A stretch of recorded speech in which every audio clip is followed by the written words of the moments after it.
morning, good day, good evening to each and every one of you, depending on where you are on this planet. Welcome to the African Awakening Show. I'm your host, Pablo, and this is going to be a really great show.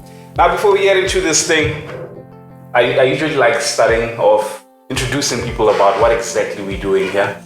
What we're doing here, we actually just want to get this life thing out of the way, because there's so many questions, so many things, so many this, I do that, go this way, if you don't go that way, you're dying, you're going to hell.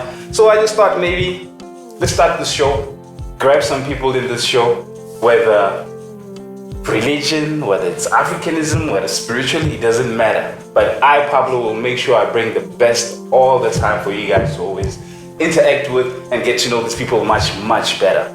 So I have a little something that I wrote here, but it's nothing major. It goes like, what is life? Is life just an experience? Is life just an ongoing process? Why are we here? Who, what created this? Is there a problem with saying that we do not know? Or do we always have to have an answer for everything? Like, where are we coming from? Where are we going? Why does that even matter? The only thing that matters right now is that you are a special being. You are special for being here. You're special for watching the African Awakening Show. You're special for experiencing each and every good, bad, anything that you're experiencing on this planet. Who makes these rules that we are living in? I don't think anybody should make the rules. Why should we follow rules that were written 1800 years ago? Why can't we, the people who are living in the present, make our own rules for the present? Anyway, that's the African Awakening Show, ladies and gentlemen. We have a packed up show for you guys today. I got two guests, very close friends of mine, very good people, and who are going through a lot, but I'm gonna let them speak for themselves, but just give us a few, see you guys after this break.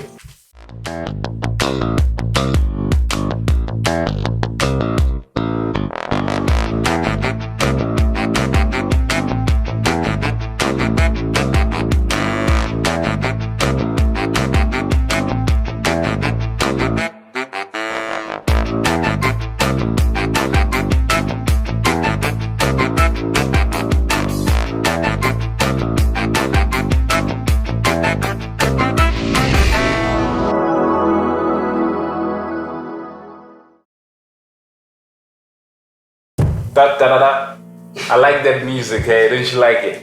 Hey, welcome back to the African Awakening Show. You're still tuned here with your boy Pablo, representing live from the 015223, man. Listen, man, I'm chilling here with two of the best people. On my left, her name is Gogo Mosore. How are you, man? I'm great, thanks. How are you? Good, thanks. And this side we have Poet, Poet, my man. How you guys doing? Blessed are you. Are we good, man? Listen, man, this is just gonna go nice and easy.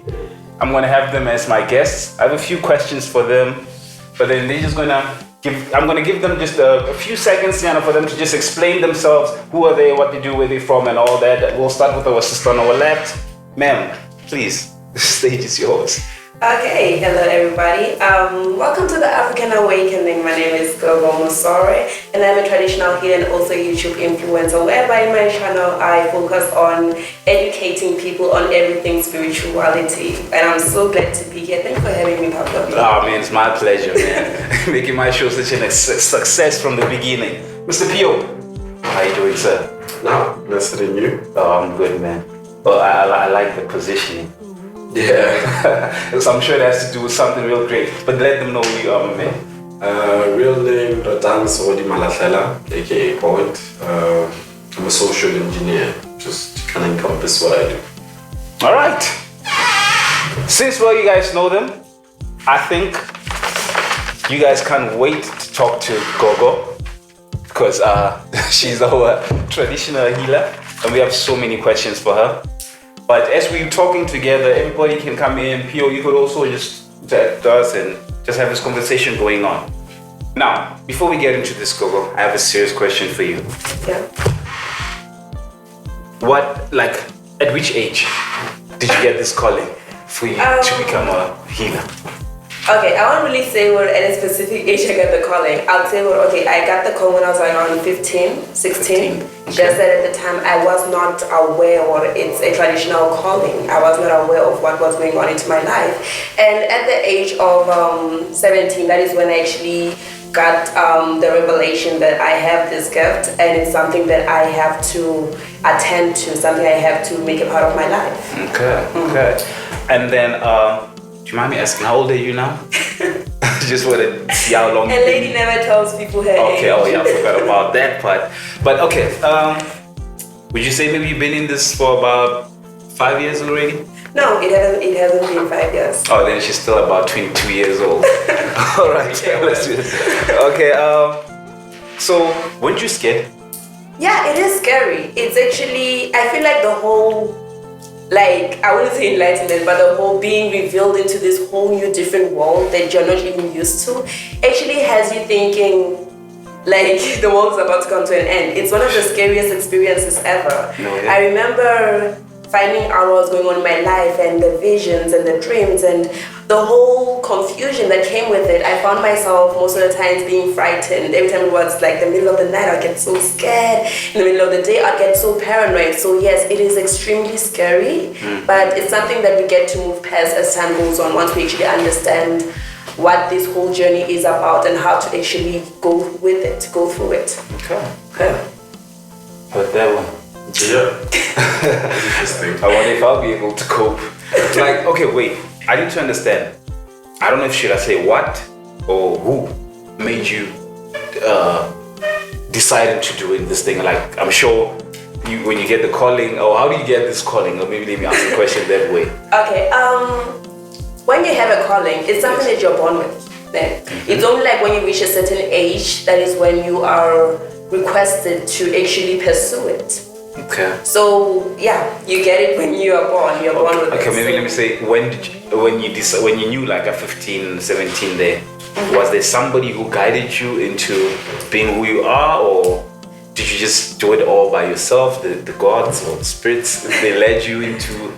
Okay, it went both ways. When I actually understood what was going on in my life, I had the perfect support system.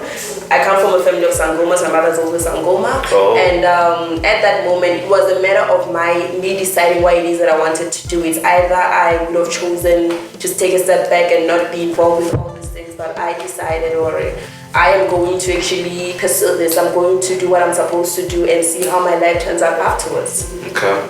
So I just heard you now. You're saying your mother is also a Sangoma. Yes. So I want to know how to address you. Is it Sangoma, traditional healer, or either how one do we is do fine. that? Either one is fine. Yeah. Oh, okay. And then there's a saying you guys when you talk. You say Tokoza. Yeah. Why do you guys say Tokoza? Tokoza is actually us acknowledging the ancestors within a person. Okay. Because when you encounter a Sangoma, when I encounter a Sangoma, I will say Tokoza. By doing so, I'm acknowledging you, but most importantly, I'm acknowledging the people, the ancestors, the guardians that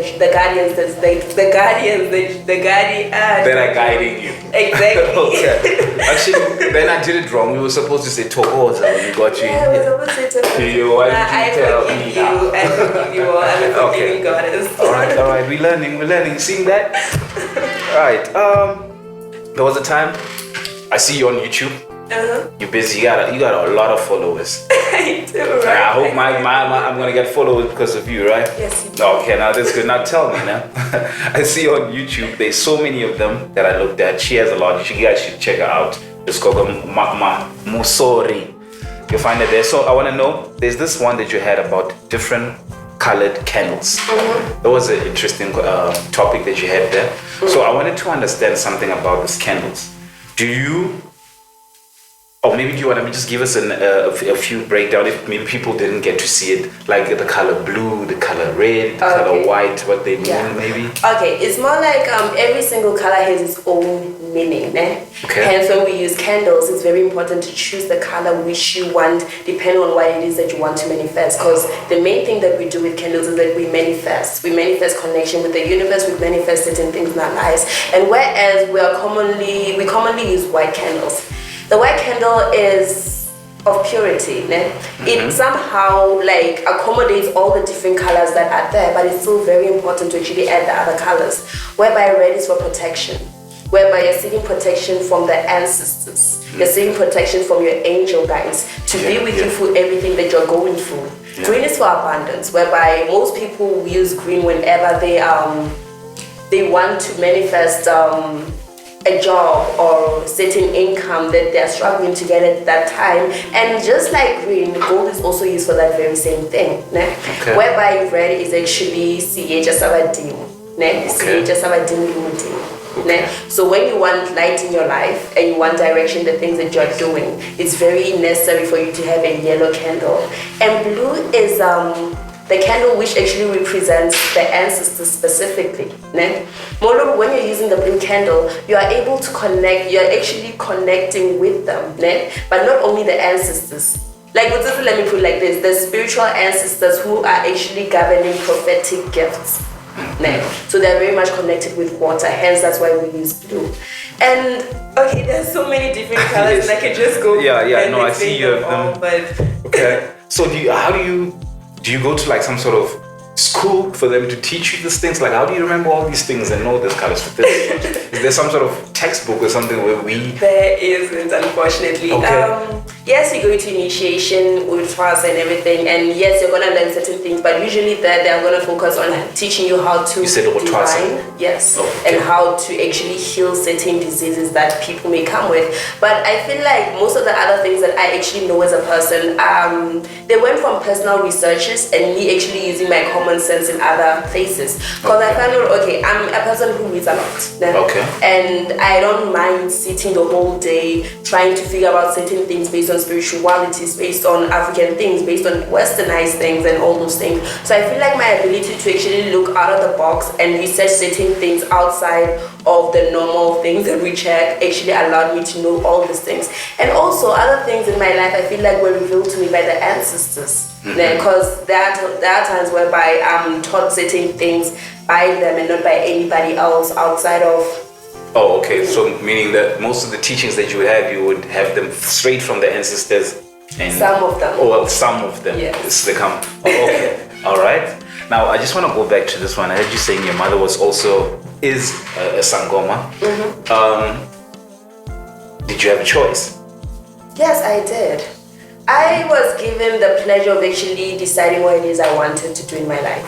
I come from a family whereby they always tell you, make your own life choices and do what actually fits you, suits you and everything. So when I actually found out that I had this calling, yes, it actually came in a time, oh Lord, I honestly didn't want it at that time. Like I wasn't 15 years of being, yeah, but it was actually one of those things, whenever I sat down and thought about it, I figured, you know what, I am very accepting of this and I do not feel like it comes as a burden to me, it's rather a blessing. So I made my own decisions. I told myself, you know what, I'm going to put certain things on hold and attend to this thing and I'll get back when I'm done. And my family was very supportive with that.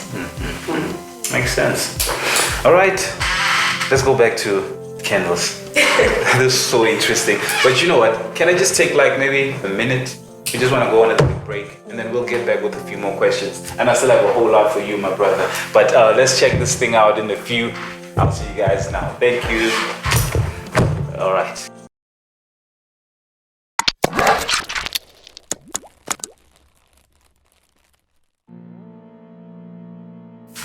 And we're back again on the African Awakening Show, still with your boy Pablo, chilling with your go, chilling with your boy P.O. I like that rhyme. Now check it out, y'all.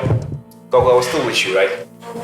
I wanted to understand something. Now tell me, are they, like when we talk about a Sangoma or a traditional healer, is everybody like the same, or is this like different types of categories, levels, or you guys are just the same? Well, I won't really say there are levels, but there are different categories of us. Okay. Because one thing I like to emphasize a lot, especially in my channel, is that Sangomas are different.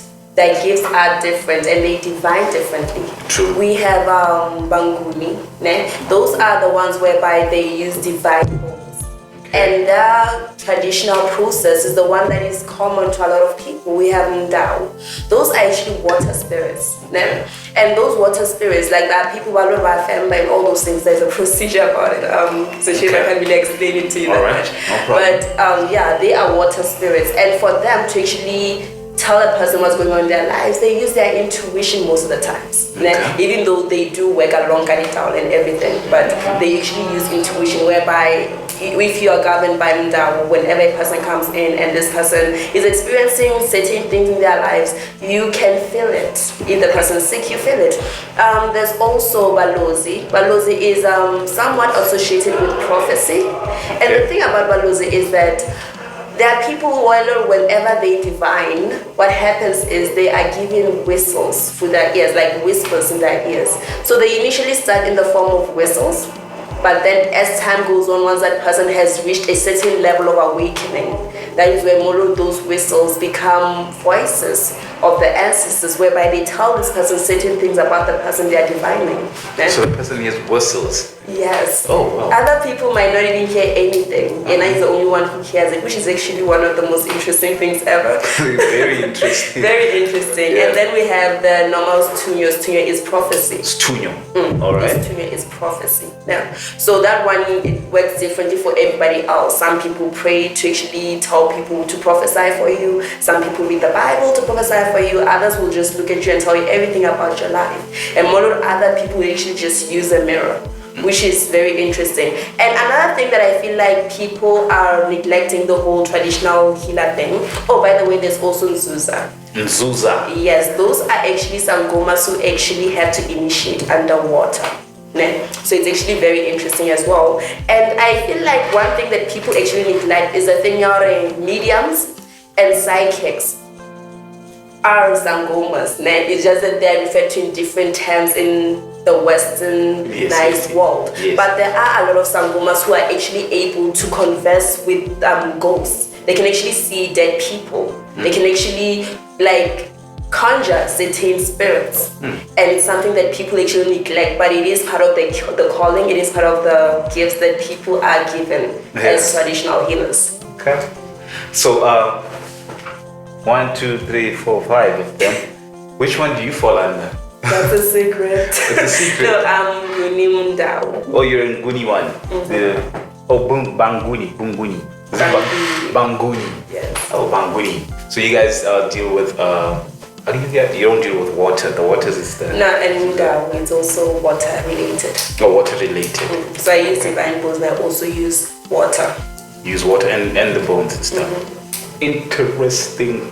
Pio, have you ever been encountered with anything like that? Like meeting a traditional healer, or you have? Yeah. I'm actually from, let me say, my tribe. Okay. It's very traditional. Okay. It's from the royal side, Kakuhamama woman side of the world. Alright. So my background is very intertwined or tangled up in African practice and so forth. Yeah. So I'm a very spiritual person. Okay. So do you know about this? I don't know because I'm not familiar with the levels and so on. Oh yeah, but you wouldn't really. Yeah. Recently I've been looking into the levels of that because I know there's a law. There's Western law that governs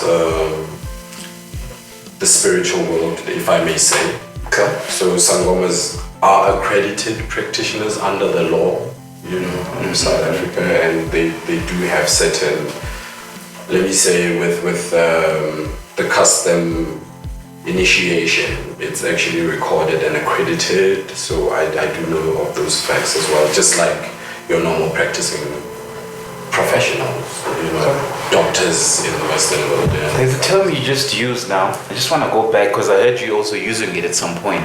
You say in the spiritual. So for somebody who does not know anything, how would you explain spiritual, spirit? What is that? Okay, spiritual, ne? Let me start this side. I'll come back to you that way. I take his spot that I'm Yeah, No, it's fine. It's better coming from the spiritual healer Okay, than the spirit. Yeah, that is true. Okay, the term spiritual now, it's something that we should not actually just use out of context. What I feel like spiritual is, it's actually the ability or the need to connect with the other realms that are within us. Nah? The need to connect with the ancestors, the need to connect with the angels and all those things. That is what spiritual is. And spirits, obviously, they are the entities that are found in different realms from us, because we all know that we are here, but the spiritual realm is among us. We could be sitting here, there could be a couple of ghosts over here, who knows? So, okay. Yeah. Now you're scaring me now. So basically, this spirit from the way, or do you want to maybe explain your side, or you agreeing with how she's interpreting it? I think it's the best way to explain it. The way I'm getting it, she's saying she's used the spirit for communicating with the other world. Yeah, the other So realm. the ancestors. Yeah, so how I would understand it, or how I would try to explain it, would be in a sense of energy. Oh, yeah, that's actually a better way to use it.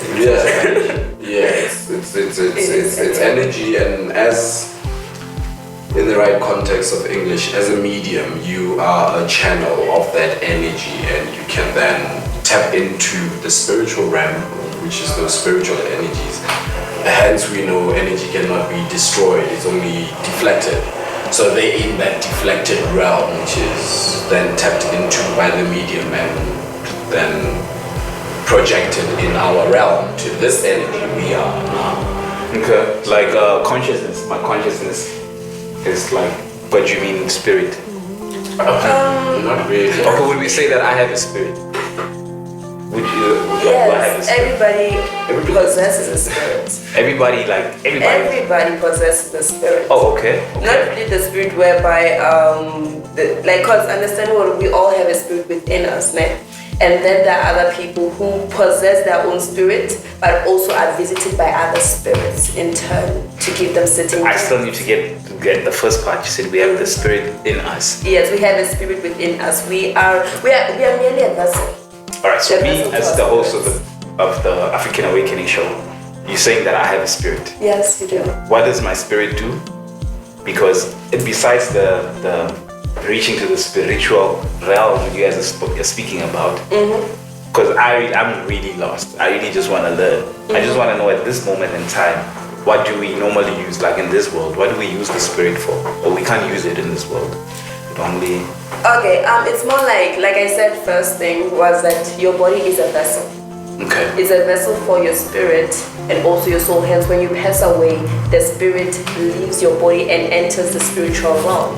Né? So you need your spirit. For your spirit to be intact with your body, it allows you to be alive. I don't know if I'm making it. Be alive. So Yeah. are you saying I can't be alive without a spirit?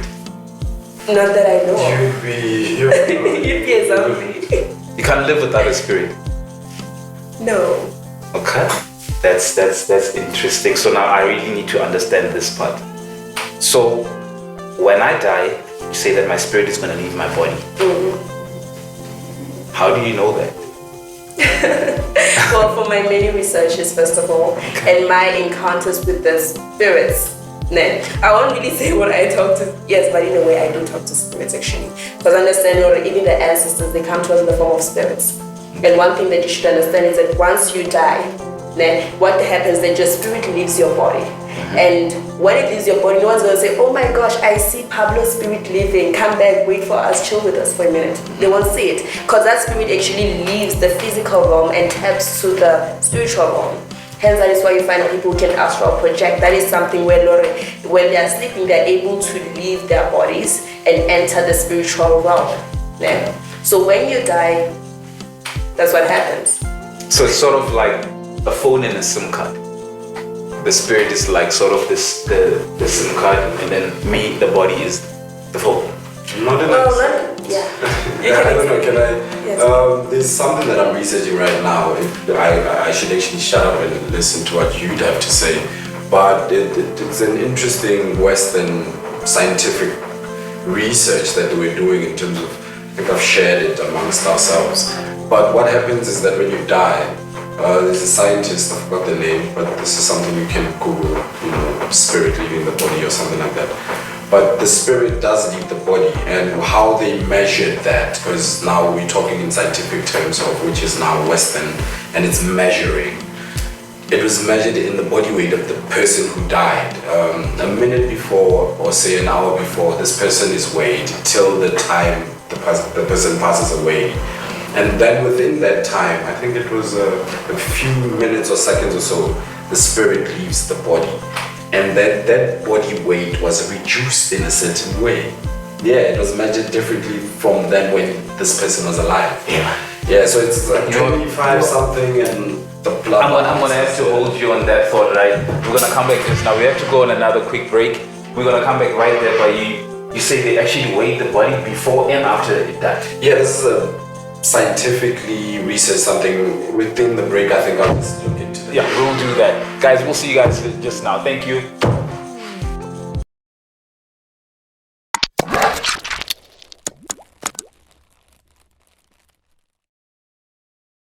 And welcome back to the African Awakening Show. Still chilling here with your boy Pablo, sister Gogo, and your boy Pio.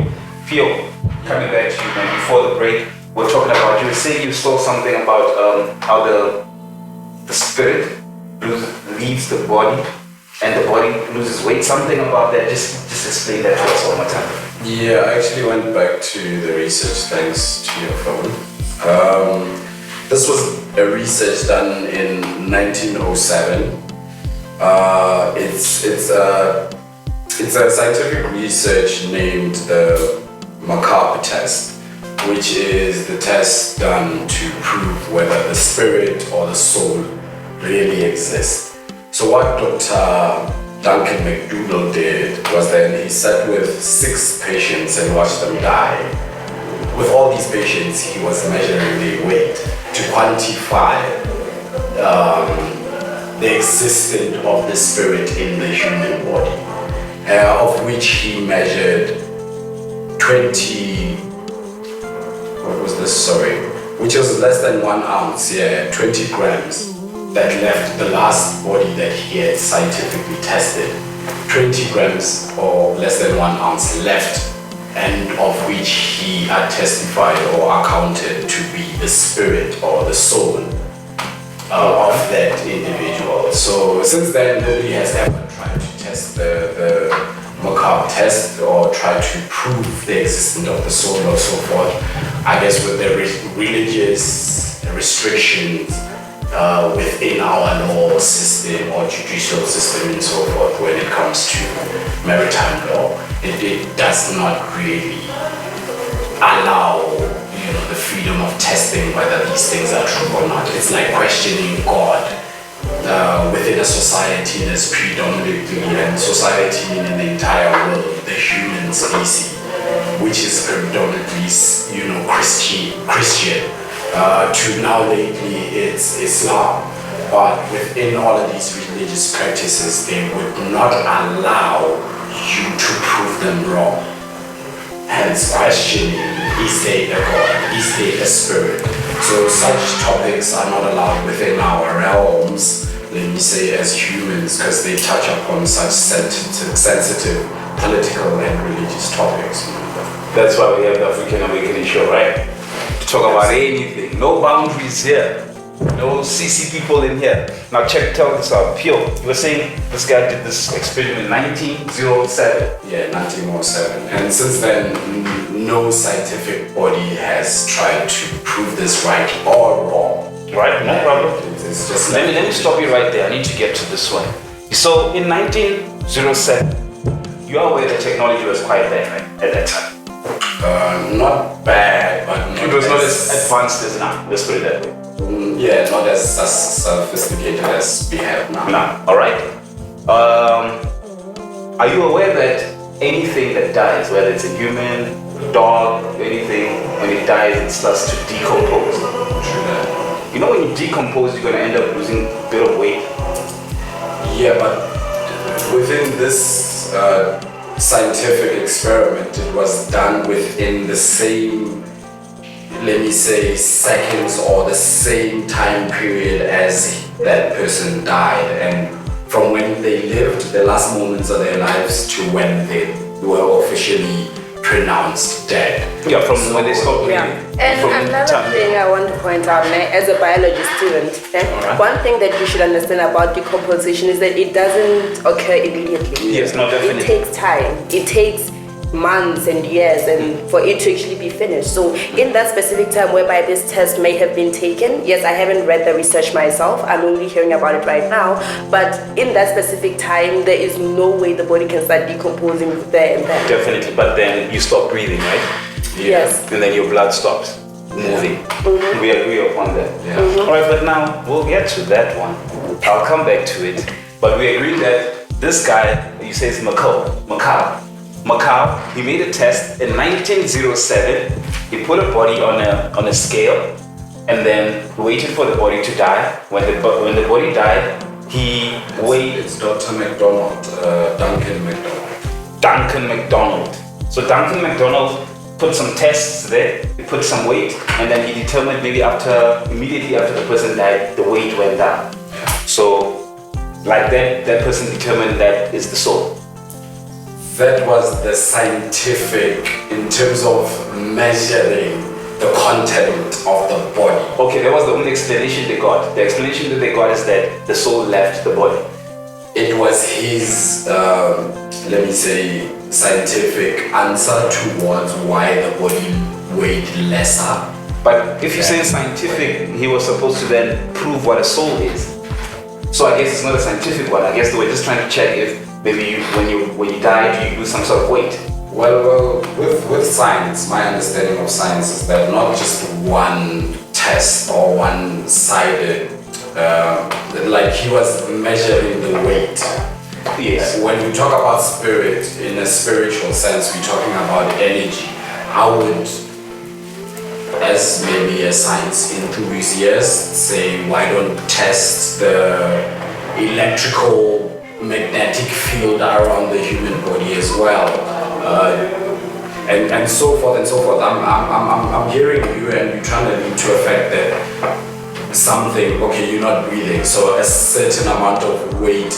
Well, 20 grams is so little. This pen is probably about 10 grams or something. So 20 grams is so light for you to even determine that it was a spirit. Like, how do you even get to a point? Because that is going to mean that a dog, a bird, everything that's alive in biology, then it means that everything that's alive has a soul. And I think, okay, with the awakening, these questions we are asking right now as alive humans are things we can go and test,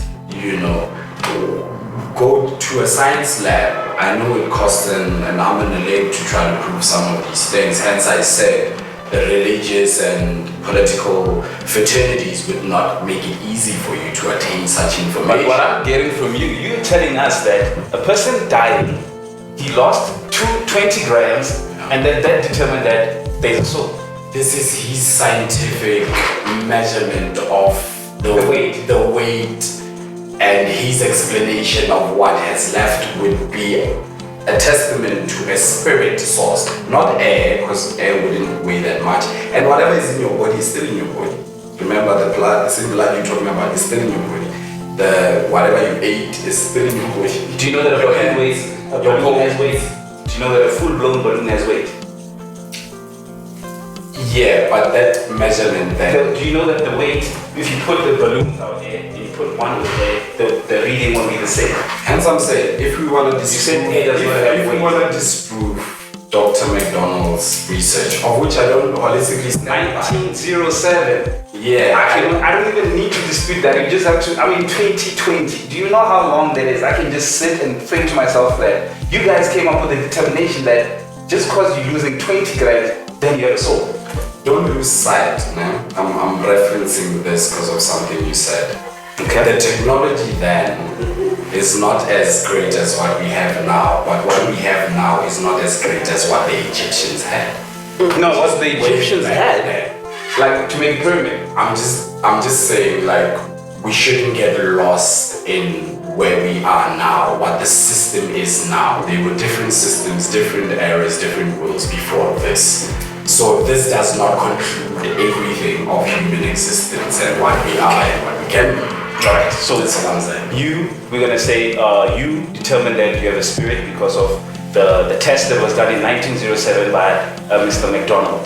That's Poet's interpretation of how you know you have a spirit because of this test. No, that's just me. Because this one does not give us that there was a spirit exists. This is me saying. It just tells us that This question it's not the first time this question is posed, and there have been trials and errors to try to prove what is or what is not. From my personal perspective and understanding about the spirit comes from what is handed down to me by those who came before me. Like your parents. Like my parents. Have you ever questioned what your spirit does? Like you as poet, what can you do? Like you personally, what can you do with your spirit? With what I was told and with logically what I understand and what I can question and what I cannot question in normal Is it always about what you're told or what you know? No, this is me referring back to my meditation, my in-depth search of self. Alright, remember what we said earlier, we're on the African Awakening show? Yeah. No boundaries here. Yes, this is my self-discovery. Yeah. Alright, so I'm talking about you, not what your parents told you or taught you. You on yourself. Yeah. Do you with your spirit, what can you do with your spirit? Because clearly you're not a traditional leader, you don't need to talk to anybody. So I just want to, because I don't even know if I have one. So I want to know with you since, well, you know that you have one. What do you use it for? What do you exercise it for? What is the purpose of it? Because your Mr. McDonald theory, we cannot just take it and then we accept it, because we're just going to say that they were probably testing if you lose weight or not, whether it's done. So I want to know with you, what does your spirit do? It is a testament of me being alive. And as everything that is alive, there is, a certain pattern or life source or mechanism that keeps me in this realm and active. So you think it's the spirit? That is if I could explain it in a layman's term, my spirit would be the battery component that keeps, and not let me say a solar battery component that keeps me. So if I was a robot. But then all you guys, you said this, what you can do. there's the body and then there's the spirit. So now you're telling me that in order for your body to function, it's going to need a spirit. Yeah. You're telling me that you don't need no blood cells, no brain, no nothing. No, it's not the exclusion of all of this other scientific or what can we do? Okay, let me put it like this. Yeah. All right. Before we go to break, let's go back to you. Okay. The spirit is sort of like, you said a battery component, thank you for saying that. A battery component. He said that. He said that. Oh, Okay, yeah. Yeah, it's a battery component of self. Because what happens is the body cannot function without the spirit. Yes, we understand that there are cells, there are organs that we need to actually survive. But once the spirit leaves the body, those things will not function. They will not function, but the spirit alone can function. Hence, we have the spiritual realm whereby the spirits are able to interact with themselves or with us. Are you saying that the body cannot function without a spirit? It can't. So, my question still lies. I need you to explain to me, what exactly does your spirit do? It keeps you alive. But keep that one, and then we're gonna come back and do it in the break. Alright, see you guys now.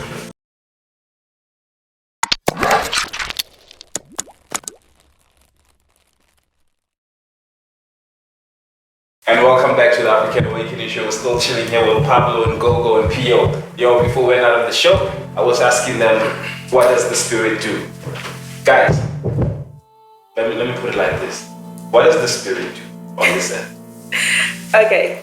Firstly, it keeps you alive, but we're gonna put that aside for this moment.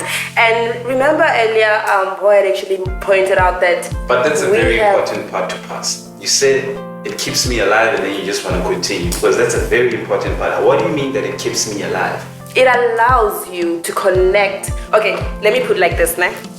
We're going to talk about a normal person, right, who does not have to deal with ancestors or anything. I just want to know, what does my spirit do? And you say it keeps me alive. Does it keep me breathing? It keeps me conscious. It keeps you conscious, nah? And also understand that even though a person does not have a spiritual gift, you know, a spiritual calling, that does not necessarily mean that they are not allowed or able to connect with the ancestors or the spiritual realm in a way. People are given that opportunity to do that in different ways. It's only a matter of whether a person is willing to do that. Because we have people who meditate. You don't meditate when you have a gift. You meditate as a person when you're in search of to like connect with the spiritual realm and connect with your inner self. Okay. So I'm gonna go to the second thing, whereby I'm gonna say what he pointed out already. We are energy. The spirit is sort of like energy within us. So what does that energy do? The energy connects you with everything that is around you. It connects you with both the physical things and the spiritual things, and also the emotional things, but that is not what we're talking about at the moment. So the spirit also works as an energy to connect you with everything that is around you.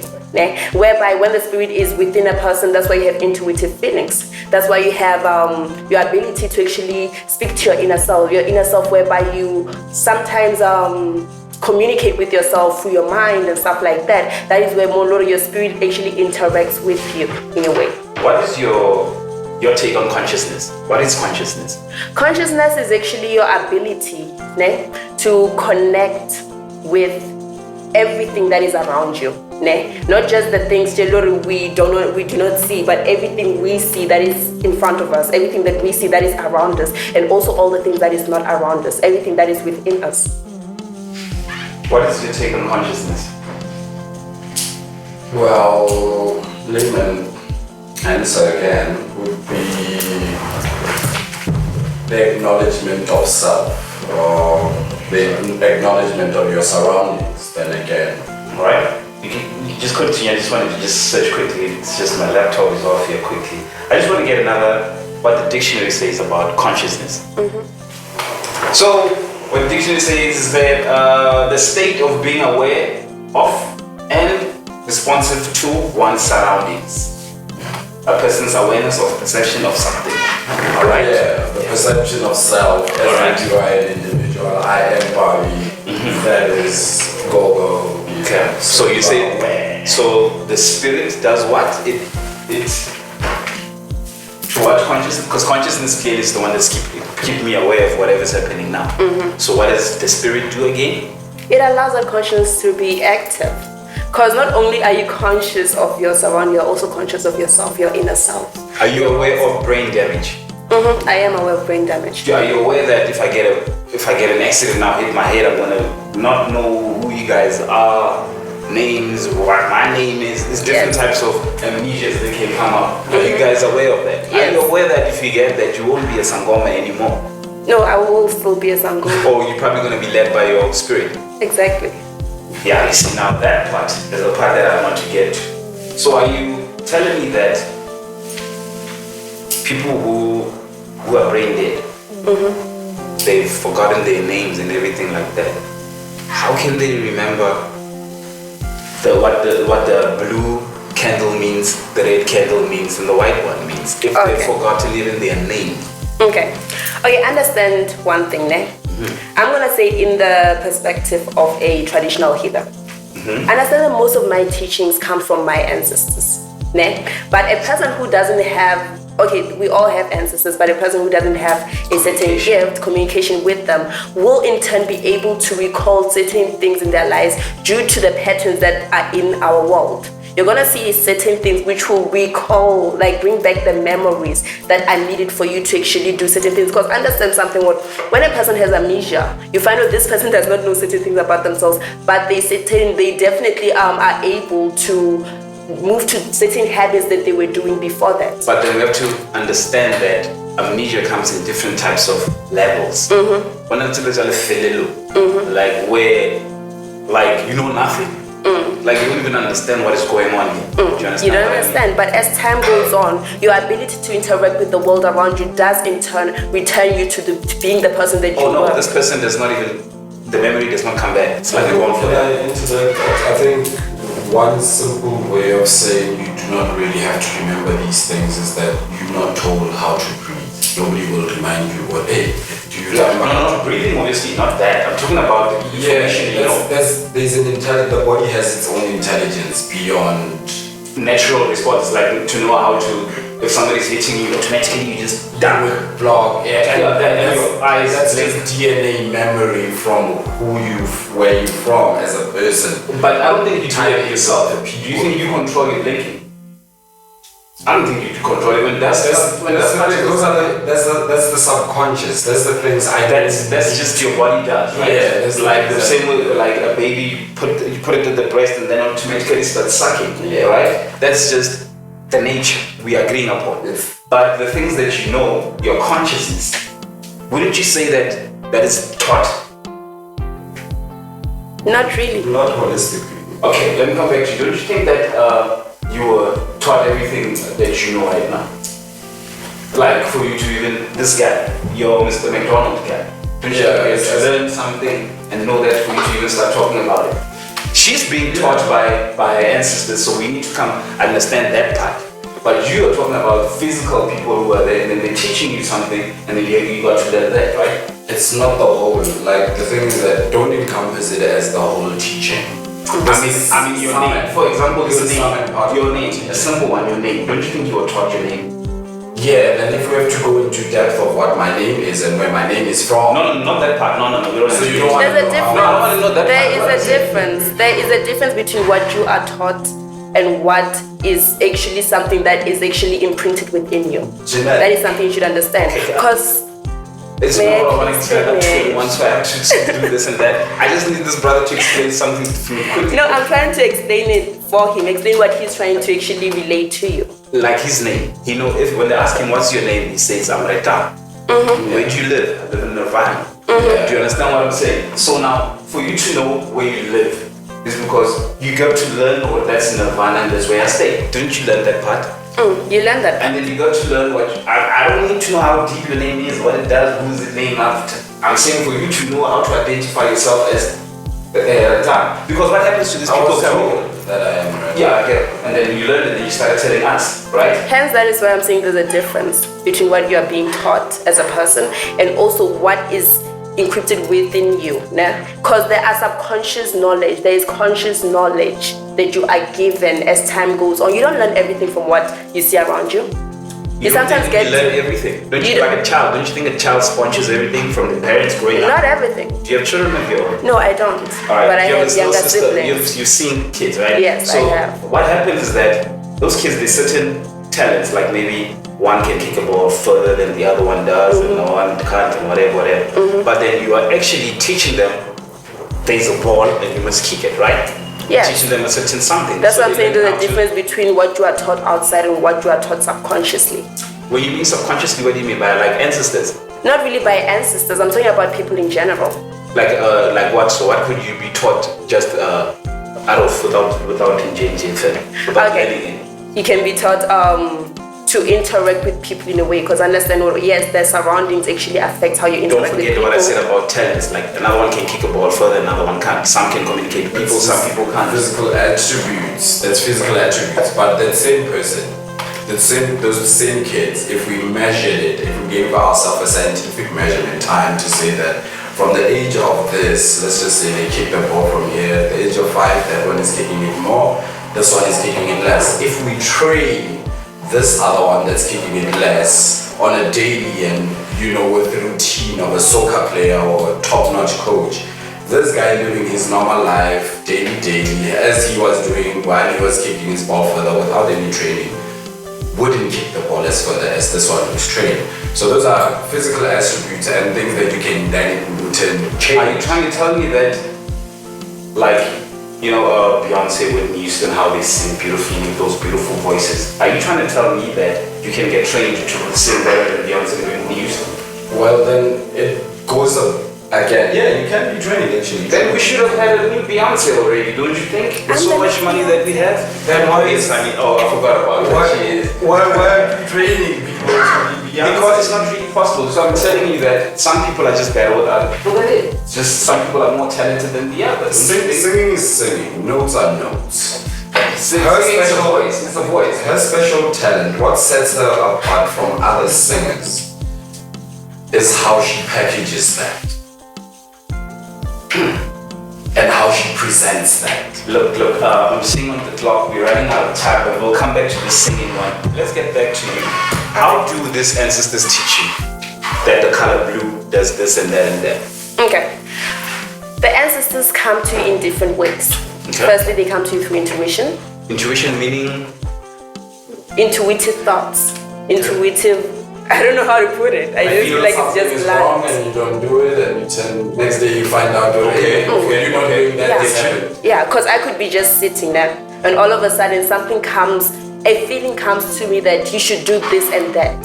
Mix this certain herbs. Okay. And with these things you'll be able to heal this certain disease or heal this certain thing that is bothering you or it's bothering the next person. That is how they communicate with you intuitively. Because they don't all just come to you like you are with me right now and say, yo, Michaelin, do this and this and that. It's impossible. That's the first thing. Secondly, they tell you, they teach you certain things through your dreams and your visions. Okay, dreams and visions, I'm gonna put them aside for a minute.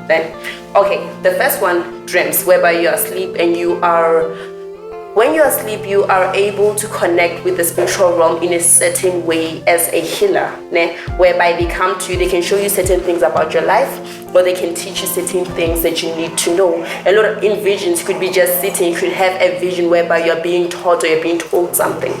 Okay. So they come to you in different ways depending on your gift and how you are gifted as a person. Because remember I talked about prophetic people, they come and whisper in your ears. That's how they are taught. Because if I'm not a prophet, because I went to a lot of prophets in my days when I was young.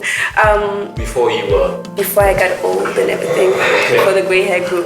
Anyways, I'd find out a prophet, you go to a prophet, he prophesies you. And in that time, when they're prophesying you, they will tell you, well, you need this and this and that. Certain herbs that they've never used before.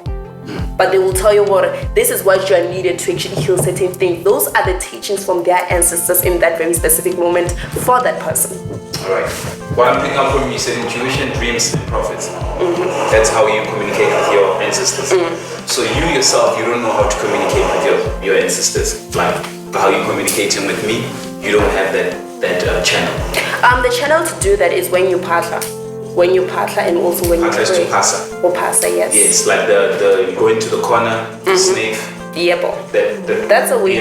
That's a way to communicate with them, But it's different because I'm actually talking about them interacting back with you on this point, But when we're going to talk about Wopasa right now, it's going to be that thing when you are telling them certain things, you are relaying certain messages to them, and you will patiently wait for their response. Whereas their response is going to come in either one of those forms: prophecy, dreams, visions, and with some other people it's different. Other people's have it in other ways, because remember I spoke about mediums.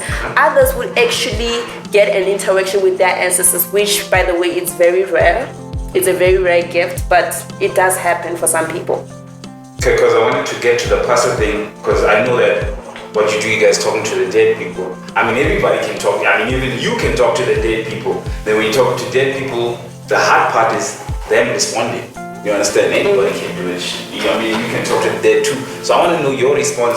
Are you telling me that all the time it's your intuition, your dreams, and your prophets, and the prophets that you visit? Though that's your answers that you get from your ancestors. All right. Then how do you know your intuition is true, or your dreams that it's the truth thing? Like if I'm coming to you, I'm consulting to you, I'm telling you I'm having problems there, and there. So you're gonna tell me that you're gonna be using your intuition and your dreams in order to heal me, or whatever the case is? If that's the case, then yes. Understand when you reach a certain level of enlightenment, a certain level whereby you are connected with your ancestors, you are able to actually, you are trained to use your intuition in a way. Let's be more specific. When you say ancestors, I believe you're talking about somebody who was alive and died, right? That chances could be your grandmother. So your grandmother, can you stop saying the ancestors? So you're saying that your grandmother, can talk to you and tell you how to heal somebody? Yes, they can. Was your grandmother a healer when she was here? Yes, she was a healer. Like the same way you are? Because understand that the gift doesn't just come from a random person who didn't have it. You actually inherit the gift from somebody who had a similar gift. What exactly can you heal? Why can I heal? What exactly do you guys heal? We heal, I don't know how to put it. Like sicknesses? Yes, sicknesses. Like we also form protection for people. Okay, let's Yes. we'll get to protection now. I want to talk about the sicknesses that you deal with. Like, do you deal with like AIDS, chronic diseases? I've never dealt with any of those things. Yes, there are herbs that won't really say they heal those kind of diseases, but they somehow help a person with them cope on a day-to-day basis. So like the ARVs and stuff like that, they are certain herbs for it. Yes. So what I want to know is that, what exactly do you heal? What do I heal? The last time you healed, what did you heal? The last time I healed, I cleansed. Like, what do you mean cleansed?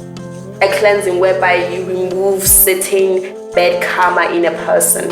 All right. No. That's also still another thing that we can't prove. But I want to understand that you're healing. You heal real sicknesses that are determined by a certain doctor. Then the person comes to you and tells you that my doctor says I'm sick with this certain sickness. So I want to know, which sickness is that you've ever healed?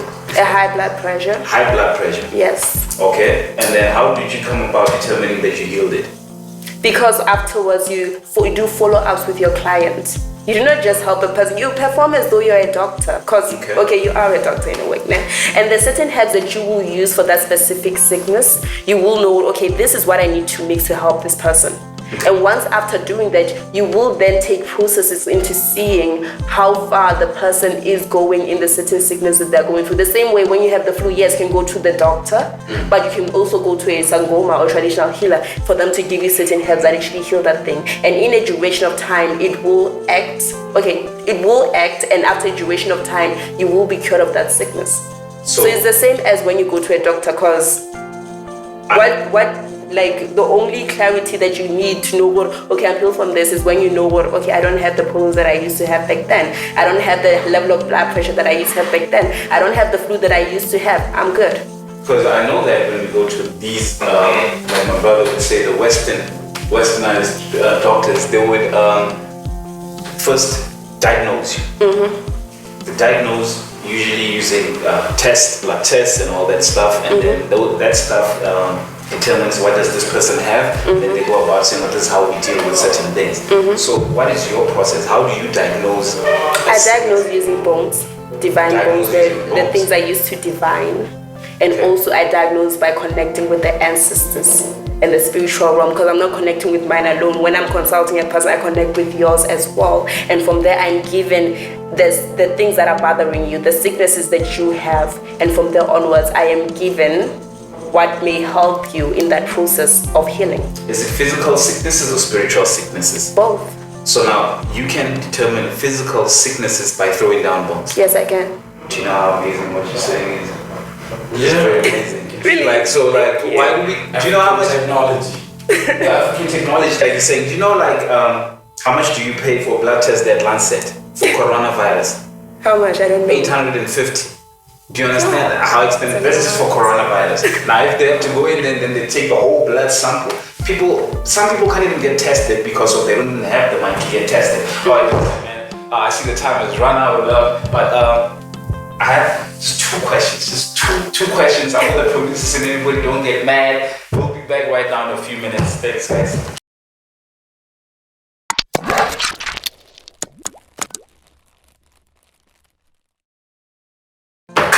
Back again on the African Awakening show. Like the sign, But check it out. We're getting deeper. Now we're gonna get very, very deep in the blue sea. Deep blue sea. Alright, Pio.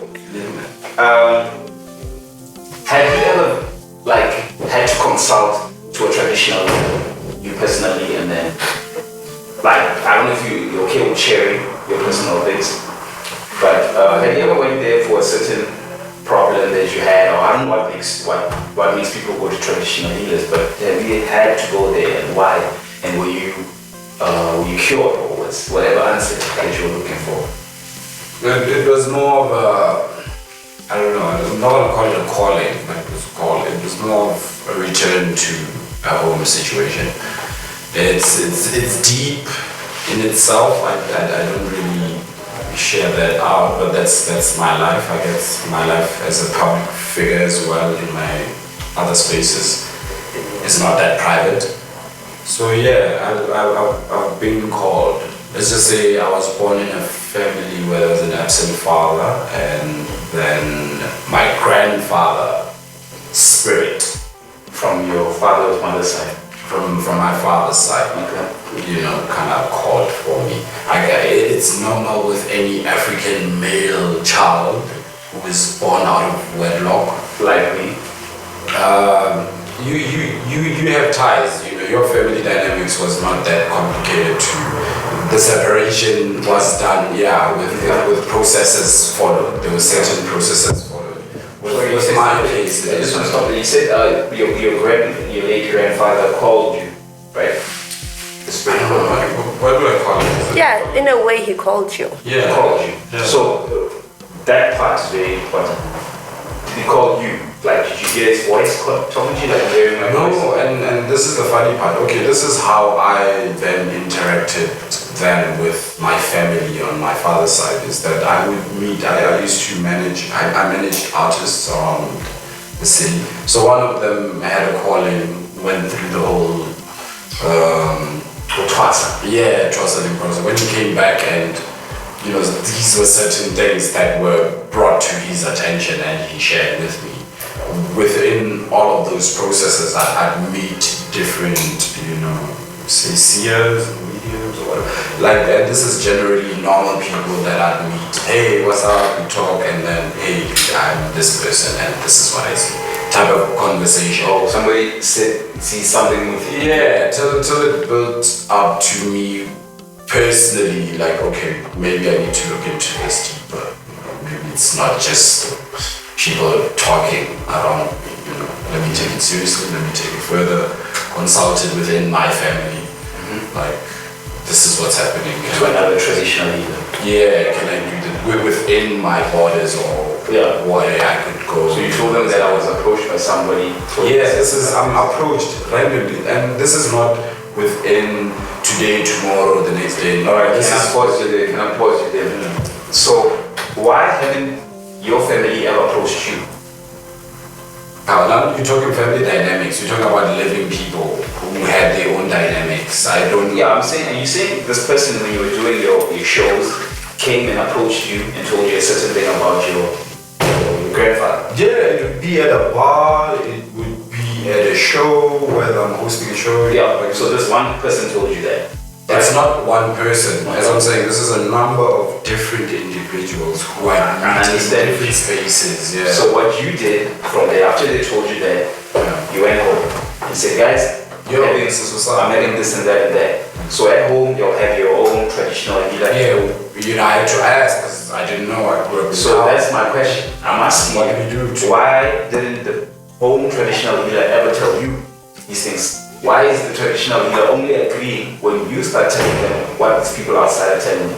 Why did you did with them all your life? I hadn't, no, don't forget. Okay, this is my sisters, like, okay, my sisters, I have sisters who are herbalists or sangomas, I have aunties, uncles. My lineage is a lineage of great. That's Okay, my question. can I? Okay. But it has nothing to do with why. Let me answer that for you. What happens is, not everybody, like, I could be with you right now and I'm a traditional healer. And there are certain things that I will not be shown. My ancestors may not show me certain things about you. Yeah? Like, many of them keep failing, but you keep This guy. No, but like what I'm trying to point out here is the ancestors do not just choose anybody. Yes, his aunts were healers, his sisters were healers, but they chose not to give those people that information and gave it to somebody else. Because do you think the aunties could see that?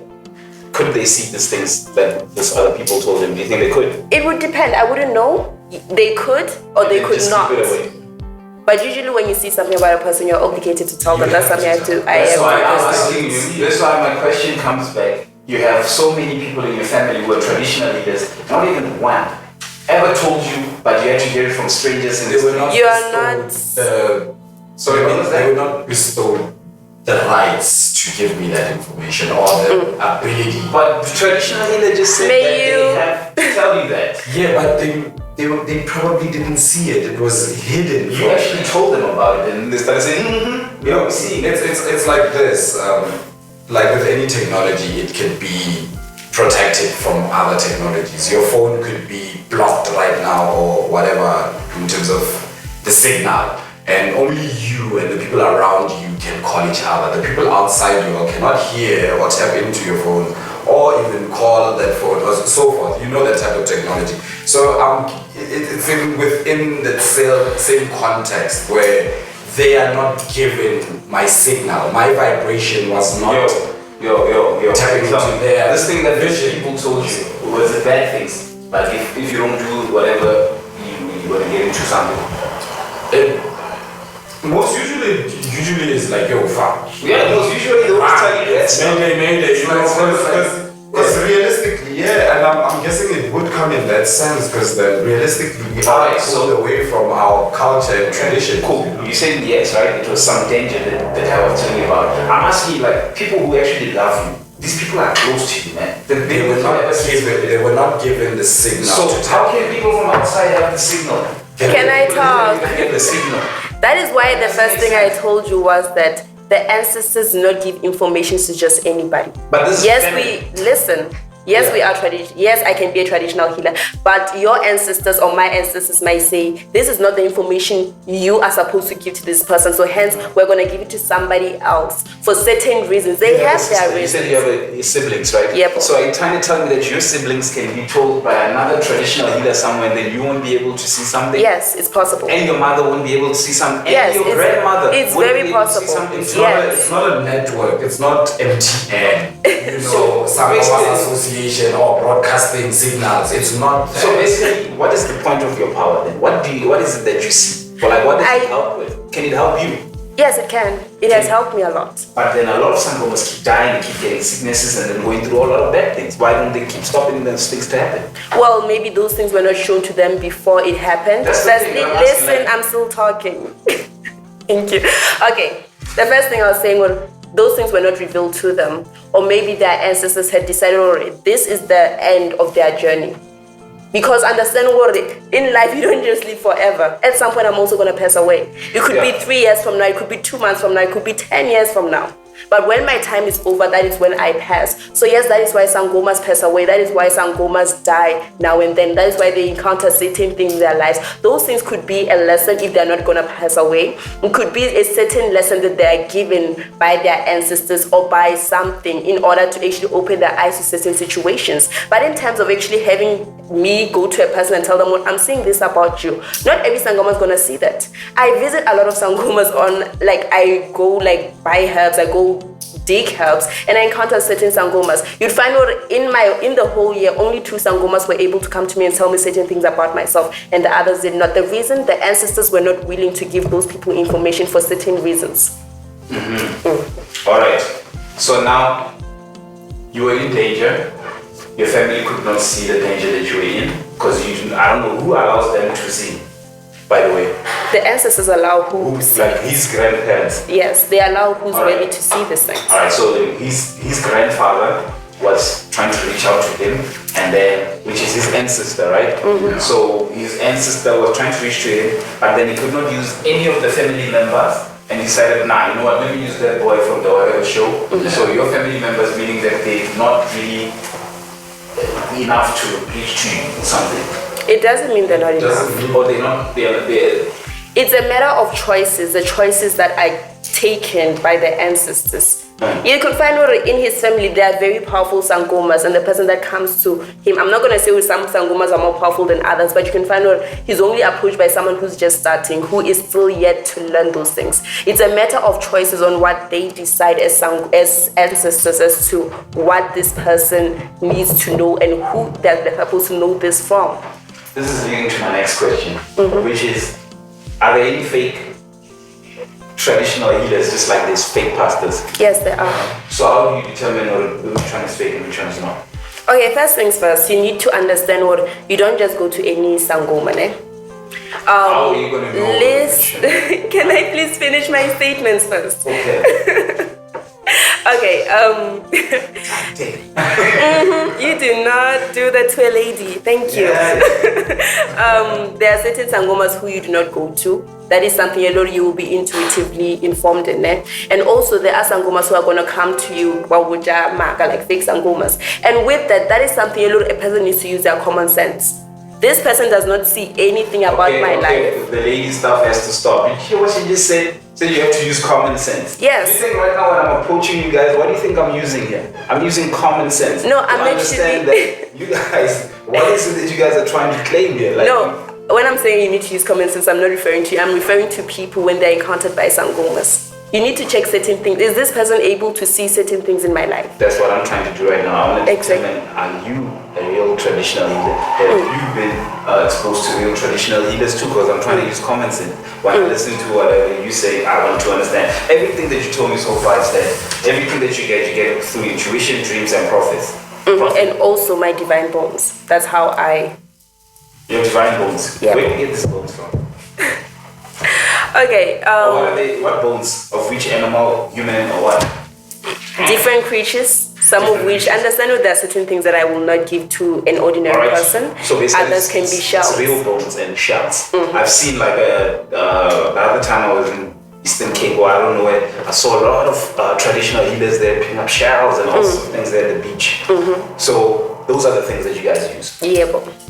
All right, I have a couple of shells at home, man. A couple of things, so which means now, can I just automatically just use them myself? No, you can't. All right, so there's a certain way that they land and then they teach you what is going on in there. Exactly, there's a certain way, they're all different. So those bones that you're talking about are the same bones that can tell you what sickness this person has? Yes. Do you trust, are those things always accurate? Yes, they're always accurate. Like, do you test them yourself? Yes, I do. You won't let us test it. So, do you test it yourself? You've never had a problem where you tell somebody something and then the person comes back still having the same problem, or things didn't go right? You never get such things? No, not really. So, what happens results is... are always 100%. Now my results are always very accurate, to be honest. Because it's a matter of checking what is needed for a person. Because I can tell, or when I'm consulting a person, I can tell, okay, this person, I can help this person. My helps are gonna be enough to, like, the power that is invested in me is enough to actually help this person. Whereas other times is that TeyArtz. I can throw the bones, I can know what you need, but they can tell me, no, it's not you supposed to help this person. Send this person to the next person. Are you able to talk to dead people? Like, if I tell you, can you ask my grandmother something? Can my grandmother talk to you? My late grandmother? Yes. Because understand when we are throwing our bones, when we are connecting with the ancestors, I'm not connecting with mine alone, I'm also connecting with yours. Okay. So if you have a question, you find out, okay, I have a specific grandmother who I will need an answer from. I can be able to tell you what's going on. That's if she allows me to see certain things. Because there are times when they're going to say, no, we're not giving you that answer. Maybe the reason being, I am not the person fit to tell you this thing, you are not ready to be told this thing, or there is something else that they need from you before they can even tell you about the certain thing that you want to know about. All right, and then what is your take on religion? Religion, okay, I would say, I don't really have a problem with religion. No, I don't have a problem with religion. I'm very accepting of the different beliefs that people have. There are religious people, we have Jews, we have Muslims, all those things, we have Christians. And I, for one, have adopted the mindset that if something works for a person, then so be it. So if a person feels religion actually works for them best, focus on what works for you best. One thing that I do not approve of is the demeaning of other people's beliefs, and hence religion. Yes, I feel religion, yes, it can be looked upon negatively by certain Sangoma, by other Sangomas or other people, the same way me as a traditional healer can be looked down upon by people who have religious backgrounds. But it's a matter of how you take things as a person. So I won't say what religion is a scam. Even though, yes, nowadays we find out a lot of pastors and a lot of people are using it as that. Okay, but I'm talking about this page. The Bible. Yeah, this is the Good News Bible. I just wanted to just quickly about this Bible. Oh, by the way, I heard that this Bible has some sort of powers. You honestly think it has powers? Do you I wouldn't know. It? No, thank you, I'm good. Oh, okay. It does have powers. And damn, I don't know what you say. Good news. Alright, look, listen, what I need to understand from you guys, you guys know about the Christian, right? what these people believe is that there's a son called Jesus, and then this Jesus is there to actually, he came, died for them, for their sins, and then there's a God. We know that whole story, right? So if I was to tell you that I'm a Christian and then I talk to Jesus, and then Jesus tells me to do this and that, would you believe me? I wouldn't put it aside and dispute it as you lying. And then what if I told you that Jesus is telling me that you should stop being a sangoma? I'd say Jesus is definitely trying me in ways that he shouldn't. And tells you, no, I'll say Jesus says, Rata, you are his daughter, wants you to come to his life and leave the sangoma. Okay. Would you believe me? No, I wouldn't. Why wouldn't you believe me? Because first of all, as much as I also read the Bible, I also go to church as much as I do practice my traditional things. And one thing that is misleading about the Bible at times is that it looks down upon traditional healers, whereas you find certain verses contradicting each other. Unfortunately, they actually burn them, some of them. Yes, exactly. Because some of the teachings that are from the Bible, they're very necessary teachings. Teachings that us sangomas, as prophets, actually look upon now and then. Because remember I told you there are certain healers who actually use the Bible to tell you your business. So with that being said, that actually shows not everything in there is a lie. So everything that is certain things that are in the Bible, yes, they're used to actually control people. Hence, remember what before the Bible came to Africa, we actually practiced African tradition. And it worked for us very well. But given the fact that at some point we got colonized, what was given to us to actually control us was the Bible, was the whole mindset that what you're doing is wrong. But understanding there are certain things about the Bible which actually link to tradition, and also certain things that actually link to the westernized way of. Okay. Yeah. My next question was going to be, why should we believe you when you tell us that your grandmother is telling you this and that and that? It's up to you. It's definitely up to you, because now one thing I can tell you is if I intend to a person, I will tell that person what I'm told, and it's up to them to take a decision as to whether they're going to believe me or they're not. That is out of my hands, and that after the decision the person makes afterwards is none of my business. Let's cut it off. One question. Okay. Will you be willing to demonstrate what you do? No, I will not be willing to. Why wouldn't you want to show us just one thing? First of all, I use divine bones. I did not come with my bones. And secondly, I feel like that is something that is sacred. Would you mind if I came to your wherever you work, pay for the consultation, and actually be? Yes, you can. But with cameras? No, I will not allow cameras. You don't allow cameras? Damn. All right, I got my answer. And then Pio? In closing, I don't know, the Bible story, you all know that comes from Africa, from the ancient book of... this book? No, the Glory of the Kings. You're talking about this book is from Africa? This one? The context, the stories within there are African stories. No, I don't think the story is about Africans. Let me just show you real quick. We opened up on Exodus 21. This is a normal Bible. In every Bible, there's Exodus 21, where it reads out the first lines. It says, "Give the Israelites the following laws. If you buy a Hebrew slave, he shall serve you for 6 years. In the 7th year, he shall to be set free without having to pay anything." Should I continue? It gets really long. I want to tell you about this. I don't think Africans wrote anything about this.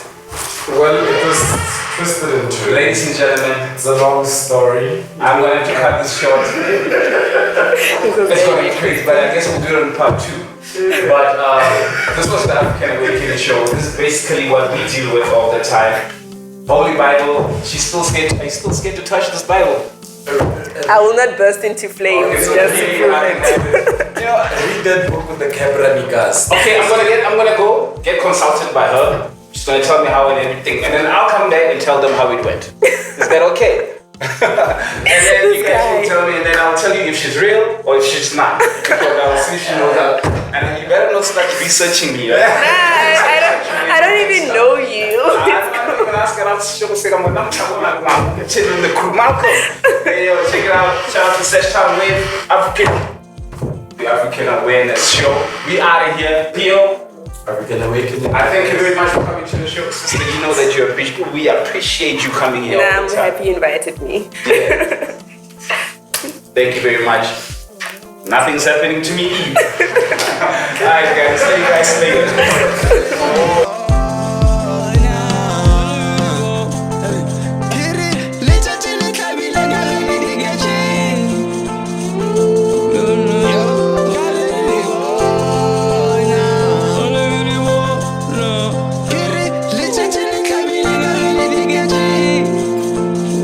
Ele tá me